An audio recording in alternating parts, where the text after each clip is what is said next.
John Mueller is the police commissioner for Yonkers, New York. And Yonkers, the police are no longer crossing into New York City to aid them. Welcome to the program, John Mueller. How are you? Good morning, Glenn. I'm great. Good morning. So first of all, how are your officers doing through all of this? Before we get into the rest, how are your guys handling what's happening in the country and in Yonkers, I assume? The Yonkers Police, the men and women of the Yonkers Police Department have been doing an amazing, incredible, outstanding job. They're fantastic. Through all of this, we made a lot of deposits in our community bank account. And so a lot of the things you're seeing across the nation, Glenn, you're not seeing in the city of Yonkers, thanks to a mayor who supports his police department. And, we're getting through it pretty well. Good. I'm glad to hear it. Now, you have decided with the city that you are no longer going to send a Yonkers officer across the city line. You're right there on the line of New York City. What does that mean, and why did you do that? Well, what it means is that New York City Council passed legislation that essentially made an impossible standard to meet for the officers. And if they do not meet this impossible standard, they're going to be subjected to criminal liability. And I just couldn't in good conscience allow that to happen. This was a hastily crafted, irresponsible law. I'm hoping that they would circle back and listen to the experts in the NYPD, who, by the way, have one of the greatest departments, one of the most progressive departments. But right now, it seems like everyone is operating in an echo chamber. And the result of that is hastily prepared laws that really put people in jeopardy and they're not listening to everybody. It just seems like the people who want to talk to each other are talking to each other over and over and again. Well, the thing that you bring up that they've set a ridiculous standard that no one could ever accomplish 100% of the time. Can you get specific on that? What was it that they passed at City Council? So they passed an anti-chokehold bill. And so just for the record, let's start with the actual chokeholds. I, nor the NYPD, has a problem with chokeholds being banned. That's absolutely not. I mean, I think sometimes people are conflating the issues, but in this case, the chokehold is not the issue. It's the knee to the back or the chest. So essentially what they're saying, the council, the way they wrote the law, it is so restrictive that if you happen to put an inadvertent knee on someone's chest or someone's back, you will be subject to criminal prosecution. So when you're wrestling with someone, if your knee happens to touch their chest or their back, there is an opportunity there for a prosecutor to want to prosecute you under this statute, and we just can't have that. And you go to jail. The police officer goes to jail if they do that, right? Yes, and it's just a position that we took in Yonkers, supported by Mayor Spano, that we were not going to be a test case for such irresponsible legislation. And my heart goes out to the NYPD. I spoke with Chief Monahan, the chief of patrol, fantastic guy, progressive police leader, and expressed, how sad I was about this, because this is just an example of going too far and not talking to everybody. So tell me how you arrest someone, because I saw the shooting in Atlanta, and that guy seemed to be totally cool, and then all of a sudden he flipped on a dime and just went crazy. And there's no way they could have put him into cuffs, which they were trying to do, if they wouldn't have pinned him to the ground. So, John, how is a police officer with somebody who's fighting them, how is he supposed to keep them down without putting his weight on the main part of their body? That's correct, Glenn. You've nailed it. Putting their weight on the main part of the body. And let's keep in mind that this is not a George Floyd situation where there was pressure on a neck for 9 minutes. This is a situation where it could be 5 seconds to maintain control. And what I might like to add is that the safest way to take a violently resisting suspect into custody is to get him as handcuffed as quickly as possible. When you're able to knock that time down, where there is the struggle point, and they're not in handcuffs, that's where the highest likelihood and the most propensity is for a subject of arrest to be injured or a police officer to be injured. So this almost seems to be counterintuitive to what I think they were trying to do. But when they're not listening or they're not willing to exchange different perspectives, this is what you get.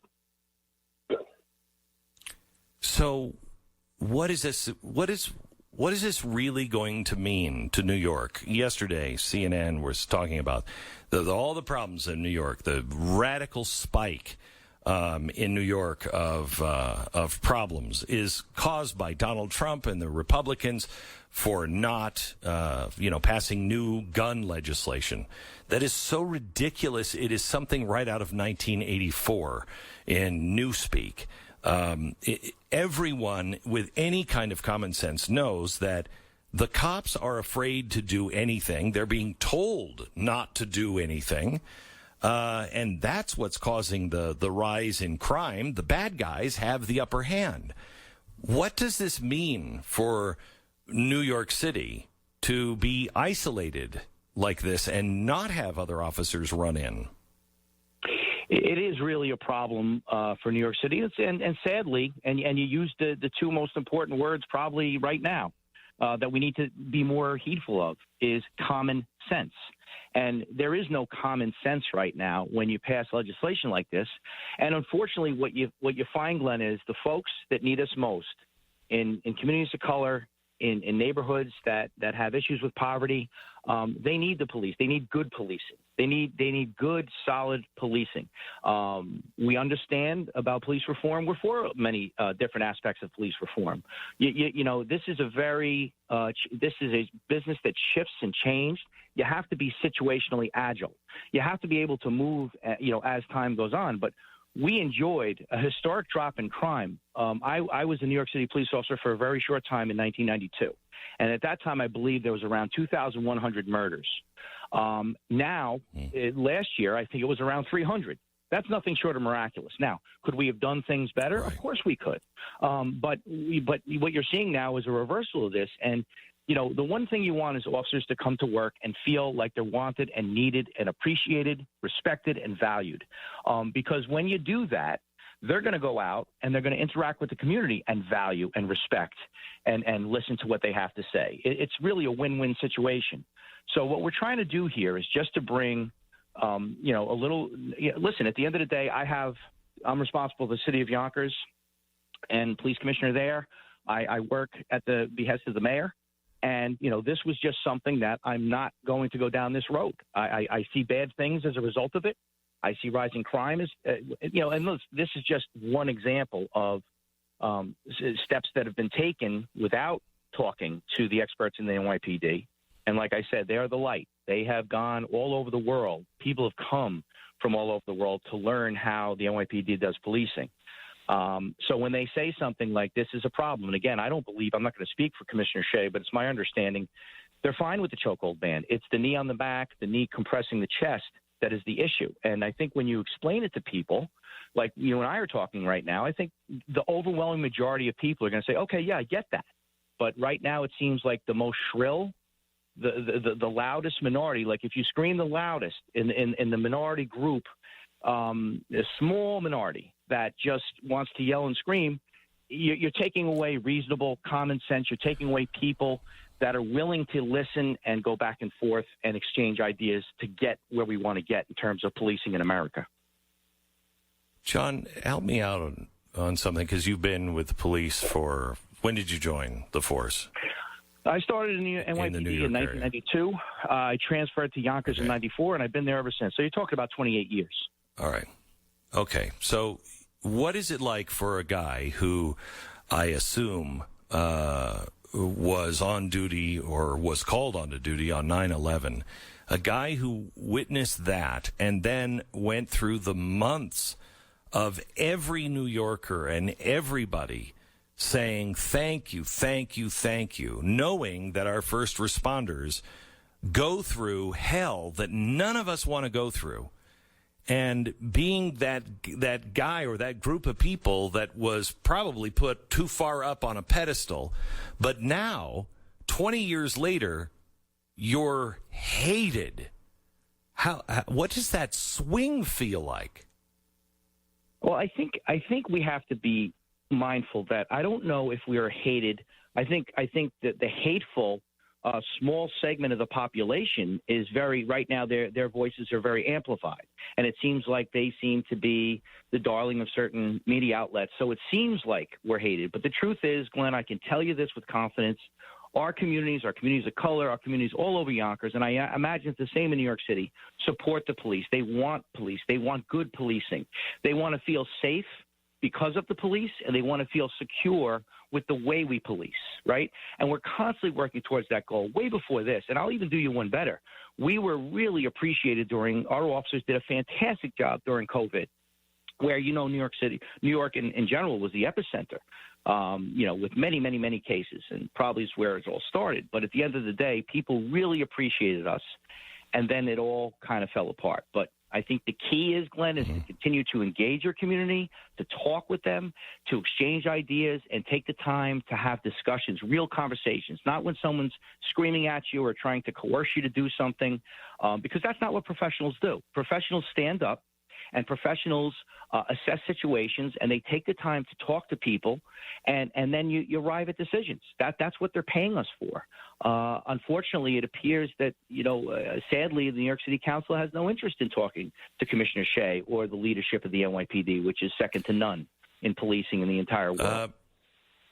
John, I've got to cut our conversation short, unfortunately, but I want to ask you one more question.